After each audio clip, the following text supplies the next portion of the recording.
Hey folks, Attorney Andrew Branca here from Law and Self-Defense. Today I'm going to share with you proof that the tragic shooting death of Sonya Massey at the hands of then Deputy Sean Grayson, now charged with murder, was to a reasonable degree of legal certainty a lawful use of deadly force in self-defense by that deputy. Now, first, we're going to review once again the body-worn camera footage of the encounter between Massey and the deputies that led to her death. Only the most 5 or 6 minutes of the most important part of that video, the most relevant evidence for our discussion here today. And I'll go through that without commentary or pause the first time. Then we're going to do a quick legal analysis of this event by applying actual law, actual police use of force policies to the actual evidence, this video footage. We're not merely going to succumb to our emotions over this admittedly tragic and bad outcome shooting.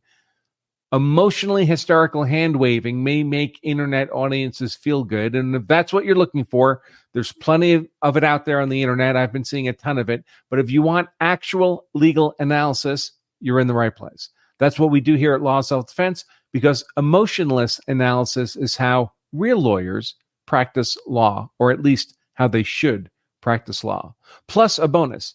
I'm going to share with you how you can better prepare to make better informed, more confident, more decisive, and legally sound decisions in defense of yourself and your family, and make yourself hard to convict.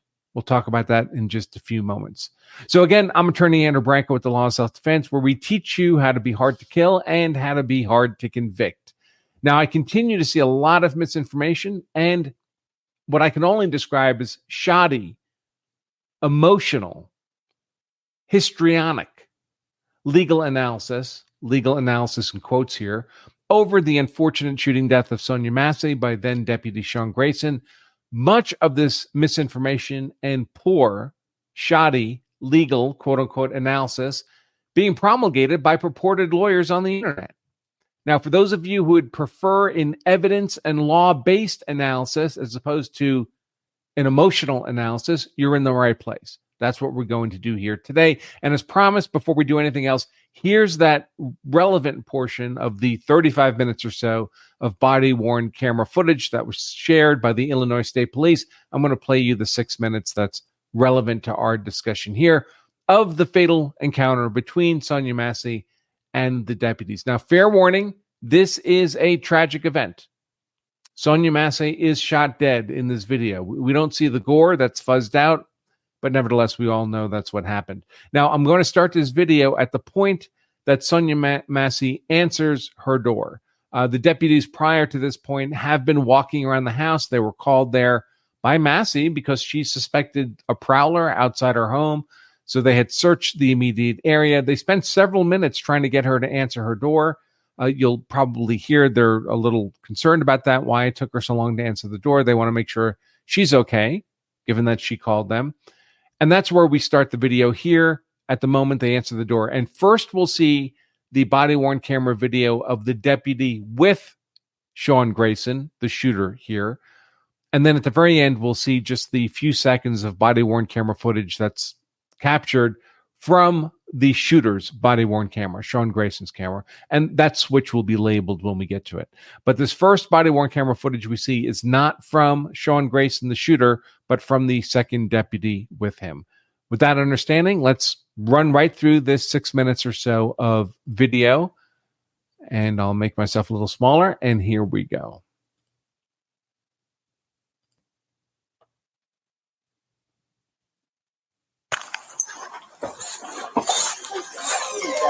Nobody is out here, and I need to go here. Please don't hurt me, y'all. Oh, it hurt you. You called us. Okay. So what'd you hear?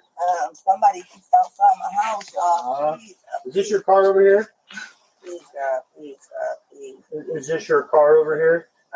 Oh, Please, God. that's not your black car in the driveway? Mm-mm. Oh, well, we checked your yard. We walked around the whole block. We didn't see anybody. Mm-mm. Right? You know, we don't. We checked the whole area. There's nobody out walking around. I know, y'all. Please, God, please, God. I'm trying to get help, y'all, but What do you need help with? nothing. I just, please, God, please, God, please. I don't know what to do. Do with what? Huh? What do you need help with? Nothing. I just wanted to see if I could help me. What do you want help with? Huh? What do you want help with? I heard somebody outside. Yeah, we checked your house. We checked your backyard. I walked all the way through all these backyards. We checked your front yard. We didn't see nobody. Yeah, So. nobody's out here. You didn't see anybody? Nope. Nope. Oh, We checked the whole area. okay.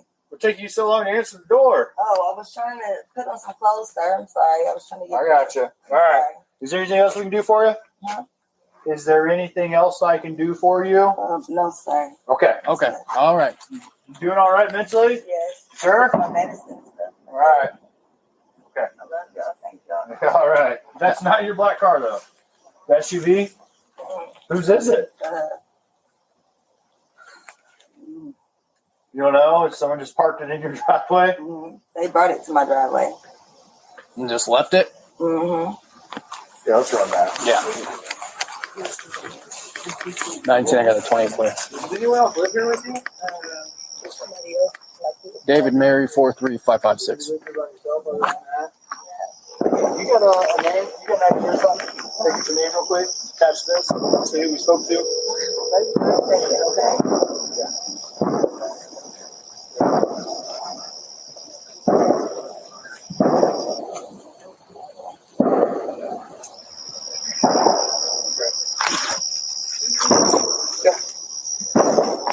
Several.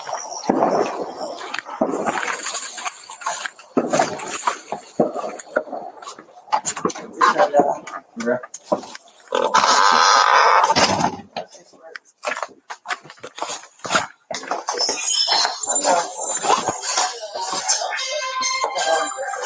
I know it's already here.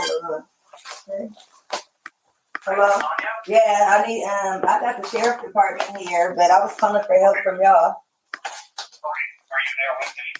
They're here in my house right now. Okay, I'll let you go. You talk to them. No, hold on, wait a second, sir. You can hang up, Codwell. It's good. For what? You're there with the deputy, correct?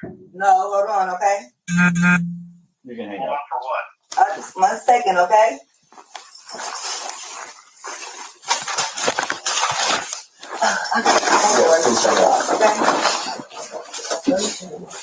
Okay. What's up? I got some paperwork. Can you grab that Bible, please? Yeah. Hey, I just need your name so we can get out of here. Was there any damage previous to your car? Previous, yeah, it Okay, was what was the damage? a dent, I believe.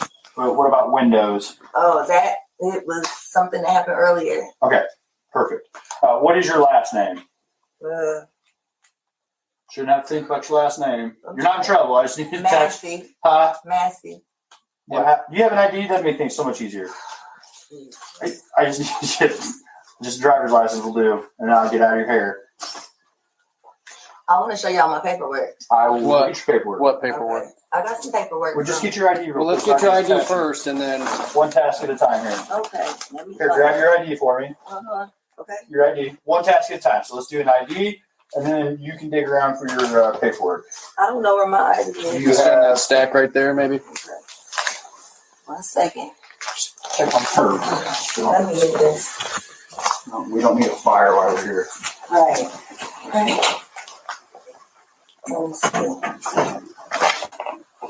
Okay. Where you going?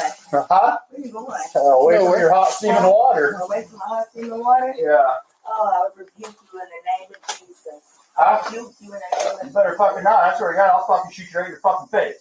Okay, I'm sorry. Drop the fucking pot! Drop the fucking pot!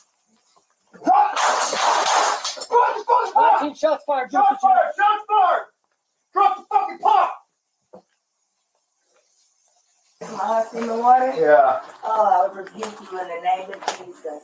Huh? Rebuke you in the name of You better fucking not. I swear to God, I'll fucking shoot you right in your fucking face. Okay, I'm sorry. Drop the fucking pot! Drop the fucking pot! Drop the fucking pot! 19 shots fired. Shots fired! Shots fired! Drop the fucking pot!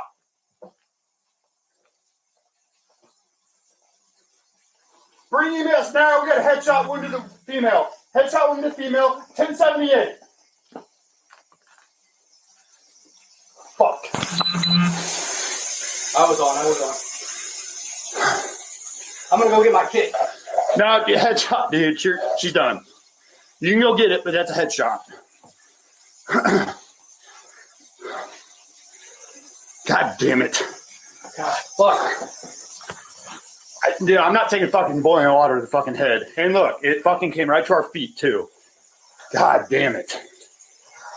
So now, having reviewed that video, the relevant portion of the body-worn camera video from beginning to end, let's do our actual legal analysis, our emotionless legal analysis, applying the law of Illinois, which is where this event occurred, Illinois use of force law, to this event, as well as applying standard police use of force policies, and try to arrive at a conclusion to a reasonable degree of legal certainty whether this shooting of Sonya Massey by Deputy Sean Grayson fits the conditions for lawful self-defense under Illinois law. And of course, when we're looking at the law, we look at statutes, and this is Illinois statute on use of force in defense of persons, either yourself, in this case, Grayson defending himself, or in defense of another.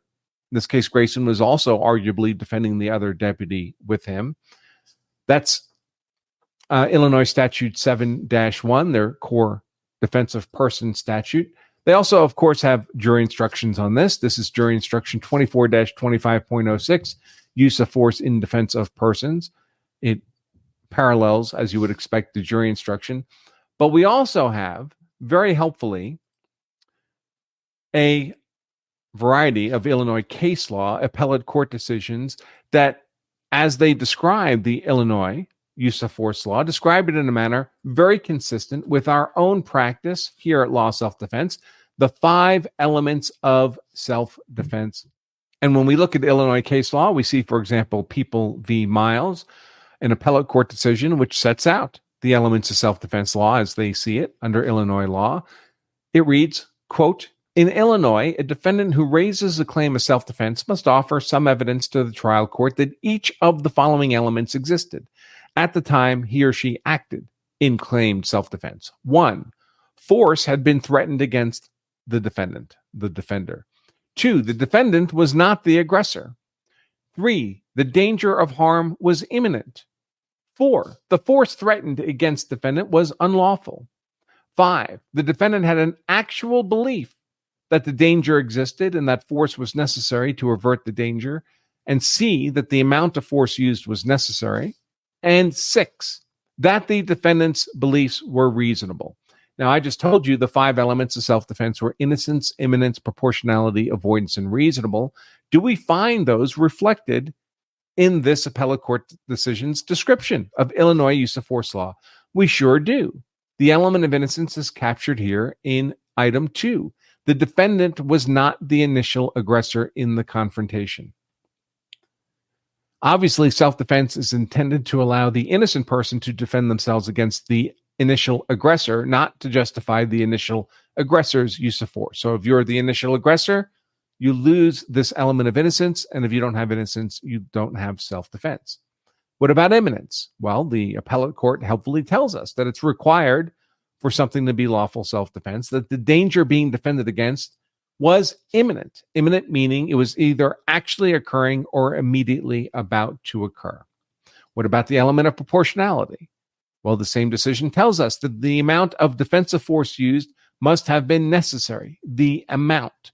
As a general matter, this means that you can only use deadly defensive force if you're facing a deadly force threat.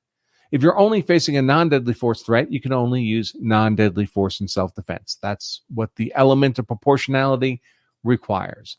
What about the element of avoidance? Well, avoidance happens to be the most commonly legally waived of the elements of self-defense. Only 11 states have a generalized legal requirement that you have a legal duty to retreat if safely possible before you can use deadly force in self-defense. Illinois is not one of them. Illinois is a stand your ground state, so avoidance is off the table as a target of attack for the prosecution here. It's not a required element of self-defense under Illinois law in otherwise lawful cases of self-defense. And then the element of reasonableness. Now, reasonableness has 2 facets, subjective and objective. So subjective reasonableness says you have to have had a genuine good faith belief in the need to act in self-defense. We see that captured here, that the defendant had an actual belief that he needed to defend himself as he did, but that subjective belief, however genuine and good faith, is not by itself enough.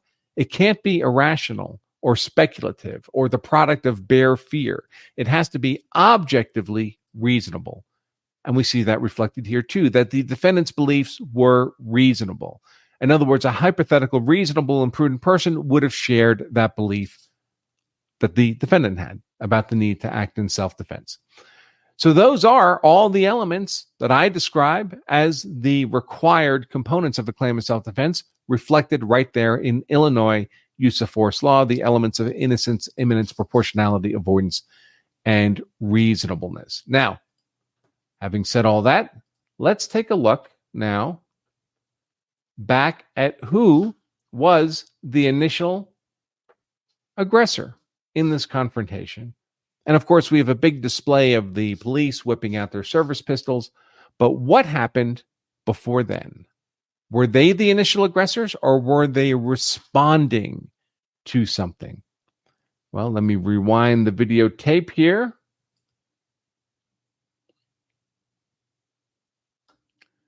To right about there. So here, Deputy Grayson is asking Sean Massey if she can provide ID so they can get a correct spelling of her last name for the report they have to file as part of their responsibilities as police officers. She's acting a little weird.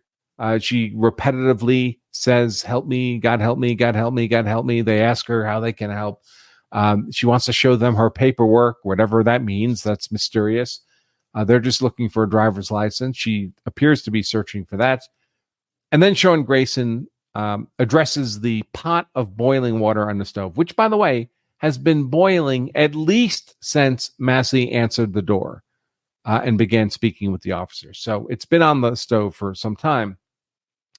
And he gets a safety concern. He actually looks at the other deputy. We see this, and points towards the stove, gesturing to the other deputy to make sure that situation is safe. He says, "We don't need the house to burn down while we're here." Unbeknownst to Grayson, because when he turns to the deputy, he's effectively turning his back on Sonya Massey. Sonya Massey pops up and walks behind him out of his sight to the stove. Unasked. At no point does anybody ask Sonya Massey to walk to the stove, and certainly at no point does anybody ask her to pick up that pot of boiling water. But that's where we are now. And when she brings that boiling water closer to the deputies, we'll also see the deputies are alarmed by this. They back away from Sonya Massey now that she's armed herself with this boiling water. They're not backing away here. At this point in the video, when Sean Grayson is just chatting with her about her driver's license, no one's backing away from Sonya Massey. They're not perceiving any prospective threat from her. But when she unsolicited walks to the stove, picks up a pot of boiling water, and brings it closer to the officers, they get nervous. They're concerned now that they could be in danger. And they tell her as much. And then we get her response. Here, maybe. 1 second. Check on her.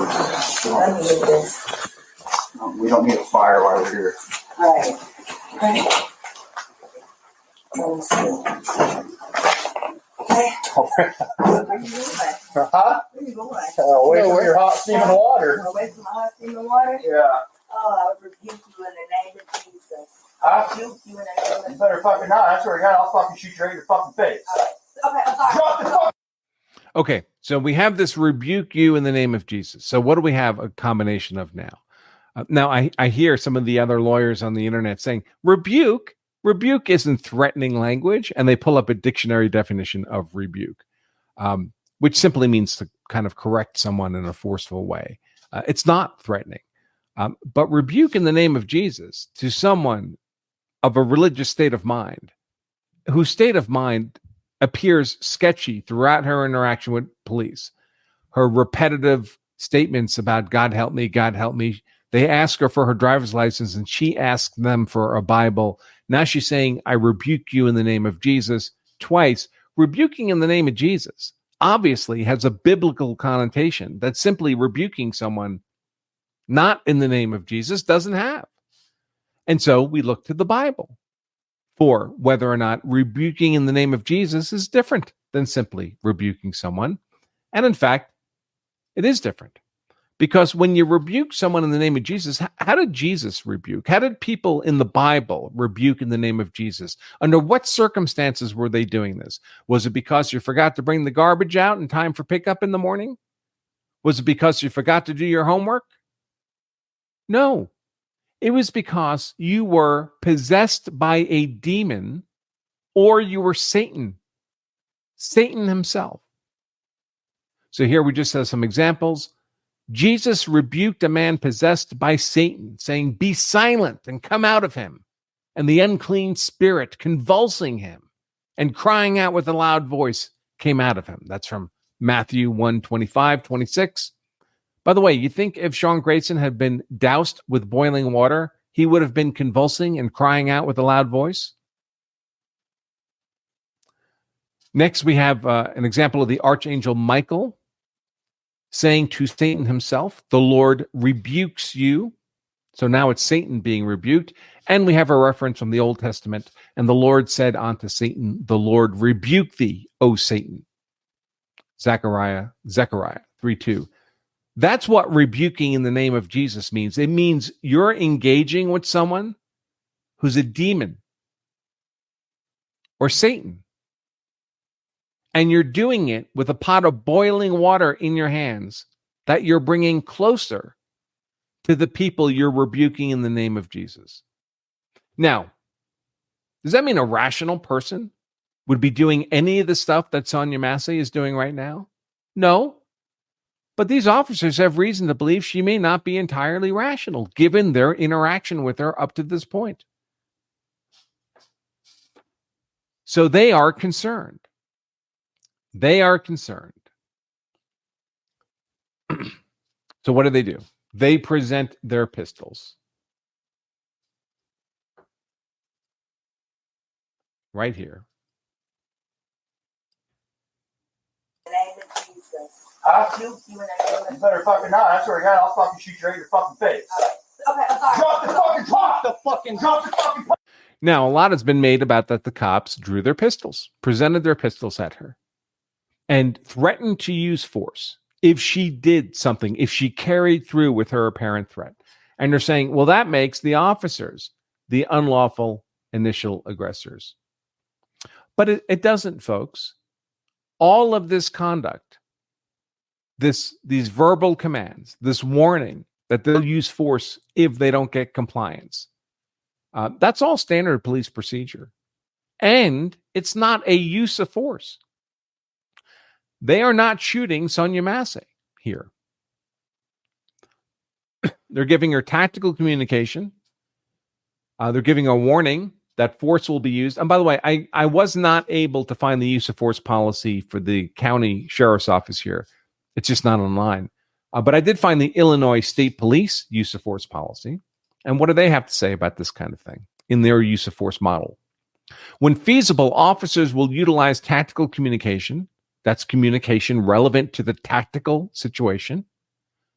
Positioning, that's their own body positioning, and a warning that force will be utilized if the subject fails to comply. Well, that's exactly what they're doing here. I know a big deal is also made out of the fact that Sean Massey takes about a half a step forward and a step to the side. He does that because, I would suggest, because Sonya Massey ducks down behind that counter out of sight. And any police officer who's in a situation that's sufficiently threatening that he's lawfully pulled a service pistol is going to want to keep eyes on that subject. That's normal. That is the positioning we just see here on this slide. He's not rushing at her. He ducks behind the counter. He takes about a half step forward and a step to the right to try to keep eyes on her. We see that here. Okay, I'm sorry. Drop the fucking pot! Drop the fucking pot! Drop the fucking pot! 19 shots fired. Shots fired! That's it. Before the shot, it's a little step forward, a little step to the side. That's all. And positioning is permitted and encouraged and part of the use of force policy, at least of the Illinois State Police. And throughout all this, I'm presuming that the sheriff's office, because the Illinois State Police use of force policy, I've seen lots of police use of force policies, is very normal. I presume the sheriff's policy largely reflects that of other departments, including the state police department of their own state. What else do we know about this policy? Whatever else it says, it also says officers are not required to unreasonably endanger themselves to comply with any of these rules. And these rules shall not preclude the use of any techniques to protect an officer or another person under threat of great bodily harm and or death. So at the end of the day, the officers are allowed to do what's necessary to protect innocent life, including their own lives. What about the degree of threat being presented by Massey? Well, first of all, I'm not going to get to proportionality yet. But people say, well, she wasn't doing anything yet when they drew their guns. Well, she doesn't have to be doing anything yet.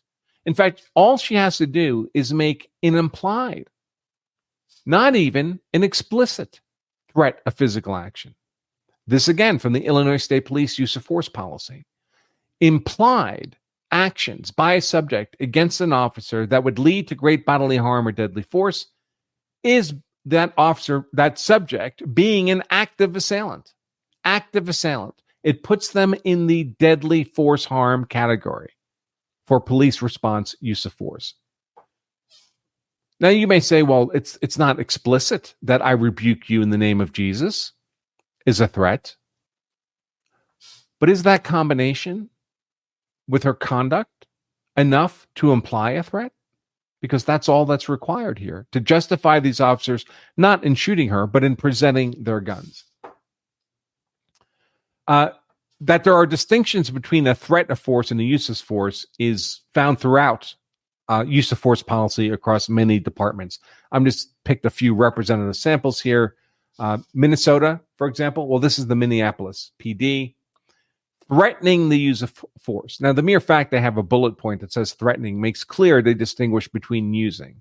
But it says here, as an alternative and or precursor to the actual use of force, officers shall consider verbally announcing their intent to use force. That's what Grayson did. Including displaying an authorized weapon as a threat of force. Well, that's what he did. That's what he did. More generally, this use of force policy does not prevent a sworn employee from drawing a firearm or being prepared to use a firearm in a threatening situation. In fact, the mere drawing of a weapon, threatening with a weapon, is not even a reportable use of force event for the Minneapolis PD. Gun drawing or pointing, no report required. That's the lack of degree of emphasis they put on this presentation. What about some other departments?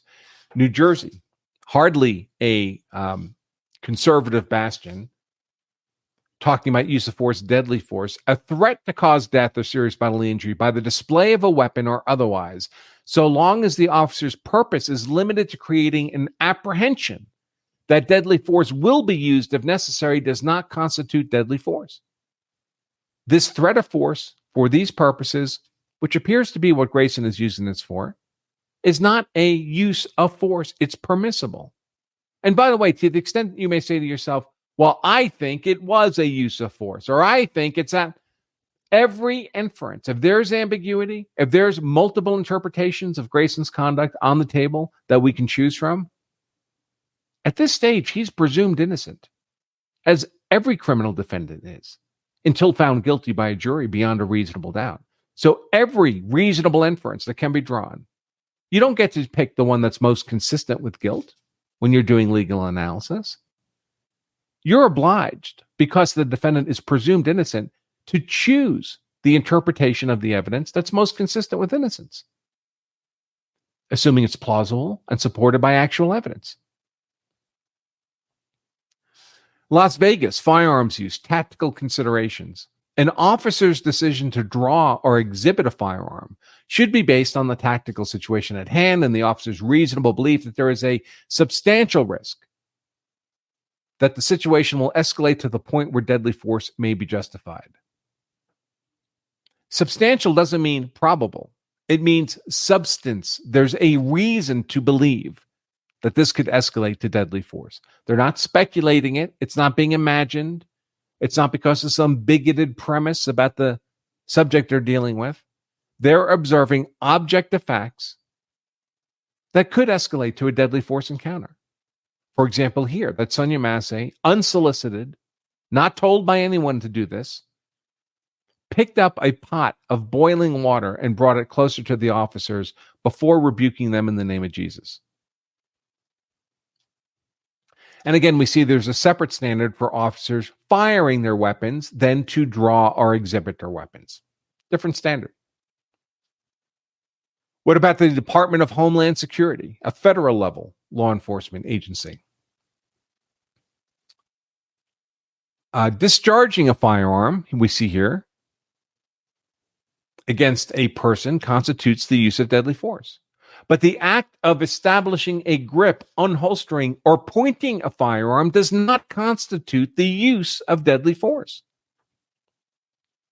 So none of this is a use of deadly force, and it's in plausible response to Sonya Massey's combination of threatening conduct and verbal threatening. And again, can't remember if we showed this already, but tactical considerations. Now, Illinois State Police, that officers are instructed to utilize the concepts of tactical communication and positioning to de-escalate the situation and encourage compliance. Those two little steps by Sean Grayson to be able to see around that counter, get eyes on Sonya Massey, completely consistent with this directive. So that's innocence. And I would suggest there is a plausible narrative that it was Sonya Massey who was the initial unlawful aggressor in this confrontation, and that the officers drew their pistols, not for no reason, but in response to that initial unlawful aggression. Now, again, they're not shooting, so the standard required for shooting need not have been met yet. It's not met until that possible threat being presented by Sonya Massey, the threat that led the deputies to draw their guns, becomes an imminent threat. Now, what is an imminent threat? Remember, imminence is one of those 5 elements of self-defense: innocence, imminence, proportionality, avoidance, and reasonableness. Imminence requires that the threat is either actually occurring in the moment, you're being punched, you're being shot, you're having boiling water actually thrown at you. That would satisfy this element of imminence. Or if the threat's not actually occurring, that it's immediately about to occur.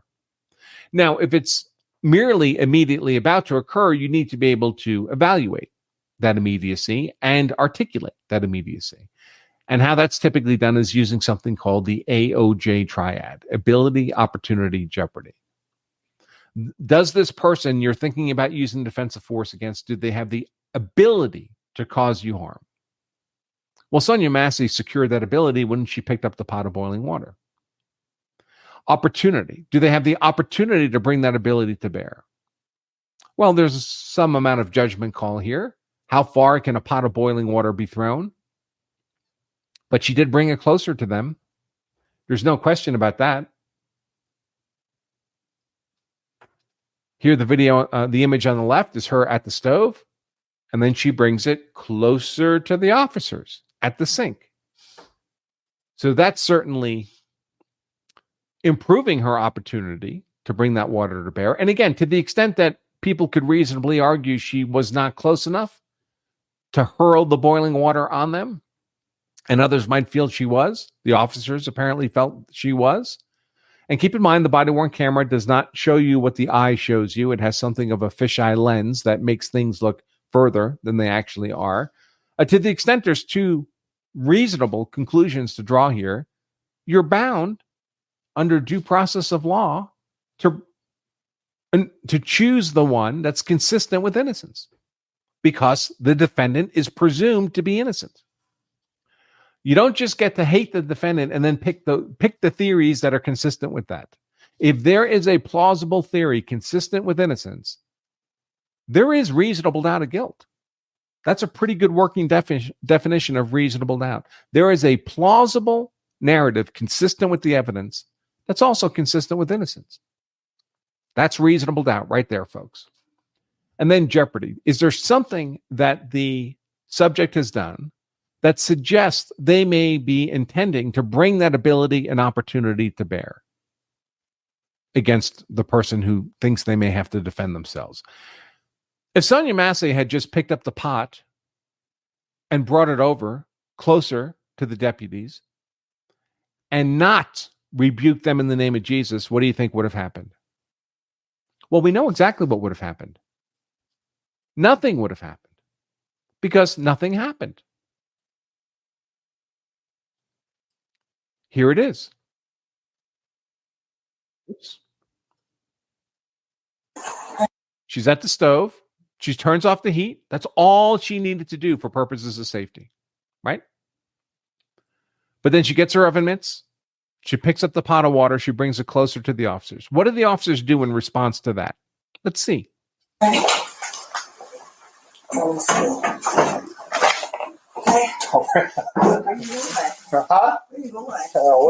So they back away. That's only prudent safety.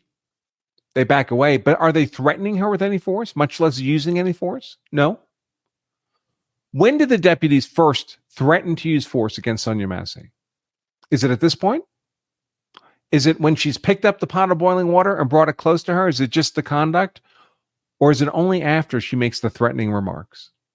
Where your hot steaming water. Away from the hot steaming water? Yeah. Oh, I would rebuke you in the name of Jesus. I Rebuke you in the name of You better fucking not. I swear to God, I'll fucking shoot you right in your fucking face. Okay, I'm sorry. That's when they begin to give tactical communications and make a preparatory step in self-defense by presenting their guns. Not just because she picked up the pot of boiling water and brought it over to the sink. Because her verbal threat changes what's happening to an imminent threat. Now we have ability, the pot of boiling water, opportunity, she's brought it closer to the deputies, and jeopardy. That verbal threatening indicates an apparent intent to bring that ability and opportunity to bear. That's a phrase that means she thinks she's dealing with demons and Satan, or maybe thinking that. Again, the officers even now are not shooting her. They're only prepared to shoot her if she attempts to actually use the boiling water against them.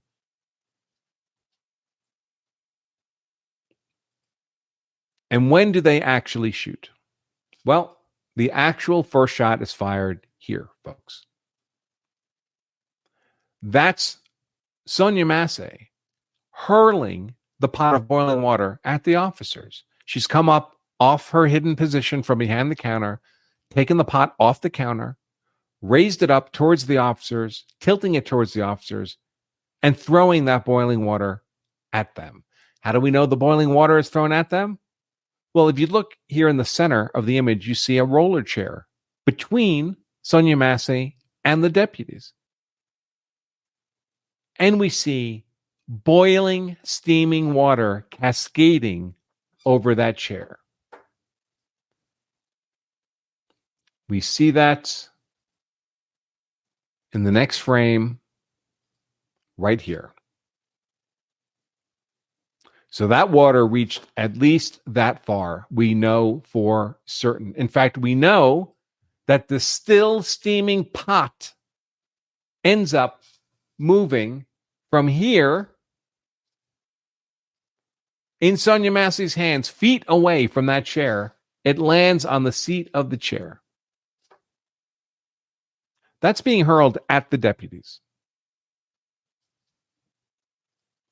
Here's a little slow motion clip of this moment of the shooting. She comes up, pot in hand, hurls the hot water. And we see the cascade of the boiling water over the seat. Even now, the officers are backing up, so they're creating distance to save themselves from this boiling water, which, of course, is not something Sonya Massey made happen. The officers took that step independently. So we have an imminent threat. It's not just imminent. It's actually occurring. What about proportionality? Well, Proportionality, again, has to do with you can only use deadly force in self-defense, and certainly a gunshot to the face would be deadly force. You can only use deadly force in self-defense if you're facing a deadly force threat. But deadly force includes more than just force that can kill you. It includes force that can cause serious bodily injury, scarring, maiming, intense pain. Can boiling water do that? Absolutely, it can. Pouring boiling water on someone is causing serious bodily injury, or at least should reasonably be expected to. And that's the standard here. Not that the officers know for certain they're going to be scalded, maybe to death if infection sets in, but that they can reasonably perceive that that threat is taking place. They know it's not a pot of ice water. It's been on the stove. It's been boiling. And we know it's not ice water because we see the steam flowing off it as it cascades over that chair. So if hurling a pot of boiling water at someone would qualify as deadly force readily capable of causing death or serious bodily injury, and it would, I don't think reasonable people can disagree on that. I'm not seeing anyone volunteer to have a pot of boiling water thrown in their face. If it's a deadly force threat, then the deputies are justified in using deadly force in self-defense. The fourth element of the 5 of self-defense is avoidance. Again, I mentioned earlier, doesn't apply here. Illinois is is a stand your ground state. There is no legal duty to retreat. Even if retreat were required, it is only required if it can be done in complete safety. You turn your back on someone to try to run away when they're hurling a pot of boiling water at you. And that's when the officers used force. Keep in mind, this is when it happened. They were not using force until this moment. The water is being hurled. You're not outrunning thrown boiling water with complete safety. So at the moment these officers made the decision to actually use force as opposed to merely threaten force, there was no safe avenue of retreat. So it wouldn't have been required anyway. And at no point, and we watched the whole video, from the moment Sonya Massey opened her door to the deputies to the end, the shot, at no point did Sonya Massey ever even hint that she didn't want them there, that they should leave. They were there by permission, by consent. They were there lawfully. So avoidance is off the table as a point of attack against Grayson's claim of self-defense. And then we have reasonableness. That's subjective and objective reasonableness that's required for self-defense. What do we mean by reasonableness? Well, one is subjective reasonableness. Did the officer have a genuine good faith belief in the need to be concerned about self-defense? And it's pretty clear that he did. We don't have mind reading machines, so we can only evaluate subjective fear from what people say and what people do. And Grayson, seconds after the shots fired, says he was concerned about the threat of that boiling water. We have that on the video right here. 19 shots fired. Shots fired. Shots fired. Drop the fucking pot.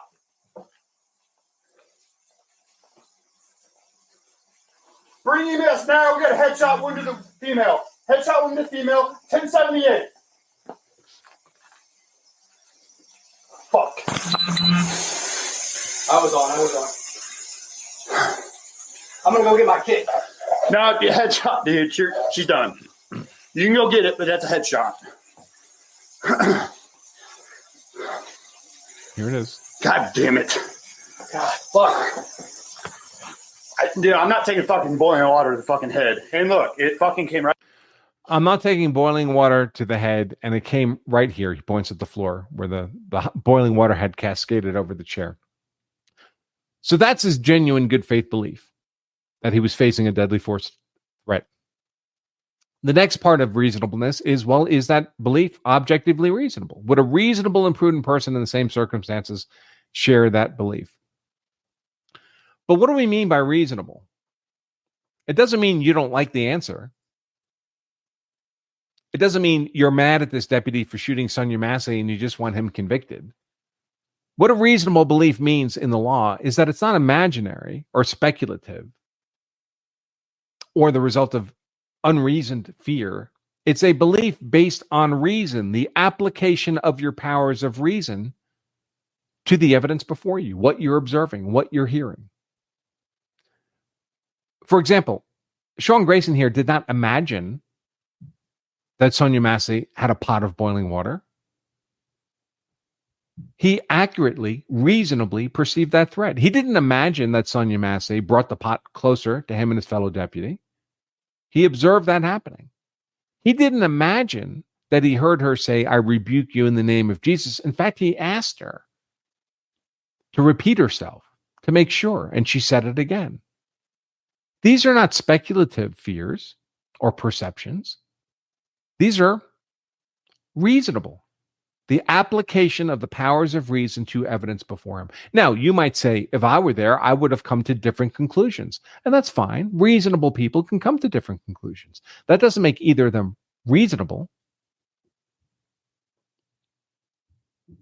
Unreasonable would have been when she picked up the pot of water if he just instantly shot her and said, well, I for all I know, she was about to threaten me. For all I know, she was about to bring that pot closer. That would be speculative. That might arguably be an unreasonable belief.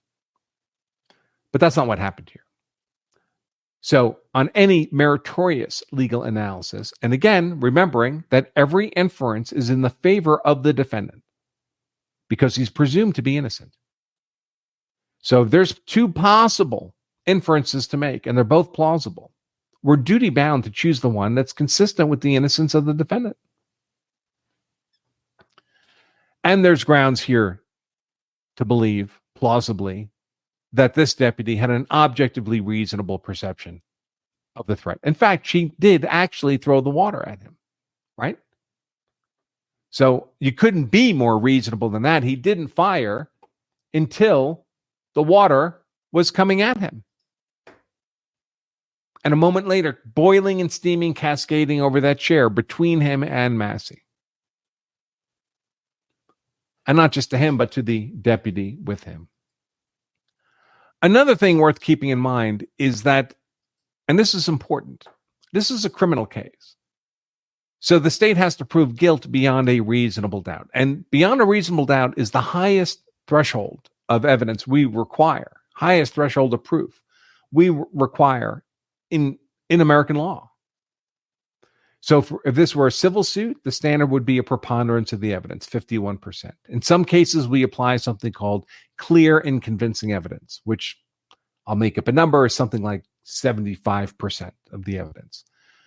And then we have beyond a reasonable doubt. And there's no numerical figure attached to it, but it's the highest threshold we have. Let's say it's 90% of the evidence. Before a jury can convict a defendant of being guilty of the crime charged and they can be sent off to prison, they have to believe not just that it's more likely than not the defendant's guilty, not that they believe the evidence of guilt is clear and convincing. They have to believe that guilt has been proven beyond any reasonable doubt. And for our purposes, we're saying that's more than 90% of the evidence. So they're only convinced 89%, even 90%, because the standard's more than 90%. If they believe 90% of the evidence is consistent with guilt, that's still an acquittal. That's a not guilty verdict. That's the burden we put on the state before they can imprison people. You can believe it's 80% likely that defendant committed the crime. That's an acquittal. You're morally and by duty, you swore an oath as a juror to acquit that defendant, unless the state's proven guilt beyond any reasonable doubt. Well, the same standard applies in a self-defense case, except it's flipped. So for the crime, the state has to prove guilt beyond a reasonable doubt. And until they do that, the verdict's not guilty. When it comes to the legal defense of self-defense, the state has to disprove self-defense beyond any reasonable doubt. And if they can't do that, the verdict is not guilty. That means just like the state could have proved guilt by 90%, and that's not enough for a conviction, the state could disprove self-defense by 90%, and that's not enough for a conviction. That does not overcome the legal defense of self-defense. because the state has not disproven self-defense beyond any reasonable doubt. So for the defendant to be acquitted on self-defense, all that has to happen is there has to be some reasonable doubt, a doubt based on the application of the powers of reason to the evidence before us. There has to be like 10% reasonable doubt that this could have been self-defense. And that's an acquittal. That's lawful self-defense. And if you're a juror, that's the duty you swore to uphold. That's what our legal principles in America call for in every state, not just Illinois. So you might believe in your heart of hearts that this was 70% not self-defense, and that's still an acquittal for Sean Grayson, as it would be for anybody arguing self-defense in a court of law to a criminal charge. So in conclusion, having looked at that video evidence, again, having considered Illinois use of force law and very standard police procedures for use of force and threatening of force, and having applied that law and those procedures to the evidence beforehand, and in consideration that the burden of proof here is on the state to disprove Sean Grayson's claim of self-defense beyond any reasonable doubt, and having stepped through the required elements of Sean Grayson's self-defense claim, innocence, imminence, proportionality, avoidance, and reasonableness, in the context of that video evidence, I can conclude, as a legal expert on use of force law, to a reasonable degree of legal certainty, that under those laws and in the context of this evidence, Sean Grayson's shooting of Sonya Massey, while tragic, was a lawful use of force in self-defense of himself and defense of the deputy with him. All right, folks. That's it for today. Oh, the bonus. I promised you a bonus. How you can put yourself in a position to make better informed, more confident, more decisive, more legally sound decisions in self-defense. How you can be harder to kill. Your family can be harder to kill. And you can be harder to convict as well. And that is our free book, The Law of Self-Defense Principles. Covers these 5 elements of self-defense in much more detail. Somewhat entertaining. Check it out on Amazon. 5-star rated, bestseller in its class, but don't buy it on Amazon. They'll charge you for the book. I think it's $20 or $25 there, plus shipping and handling. We only ask that you cover the cost of shipping the book to you. We give you the book for free. Law of Self-Defense Principles, easy enough to remember. lawofselfdefense.com/free book for the free book. Law of Self-Defense Principles, lawofselfdefense.com/free book. Most people tell us they read it in an afternoon. Easy read. And it's free. All right, folks. So with that out of the way, I will just remind all of you that if you carry a gun so you're hard to kill, that's why I carry a gun, so I'm hard to kill, so my family is hard to kill, then you also owe it to yourself and your family to make sure you're hard to convict as well. Until next time, I remain Attorney Andrew Branca for the Law of Self-Defense. Stay safe.